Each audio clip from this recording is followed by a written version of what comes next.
আসসালামু আলাইকুম। আমাকে মুনতাহা আপু র্যাপিড ফায়ার কিছু প্রশ্ন করেছে। আমার এই প্রথম কোনো র্যাপিড ফায়ারের অ্যান্সার দেওয়া। যদিও আমার কাছে বেশ ভালোই লেগেছে প্রশ্নগুলো।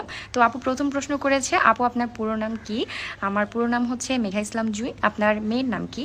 আমার মেয়ের নাম নূরে জামি আরজু। ওকে আমরা জামিয়া বলেই সবাই ডাকি। বলতে পারেন ডাকনাম জামিয়া।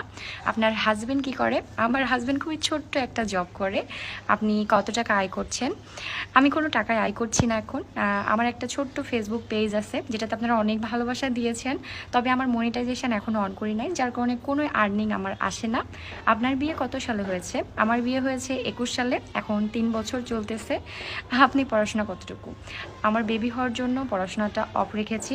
মানে বলতে পারেন ইন্টার পাস আমি, যেহেতু আমাকে একা হাতে বেবি মানুষ করতে হয়েছে, এখনও একা। সো আমার কাছে মনে হয়েছে বেবিটা আমার মেন, মানে বেবি আমার সব কিছু, যার কারণে পড়াশোনা অফ। জানি না কবে থেকে স্টার্ট করতে পারবো আবার।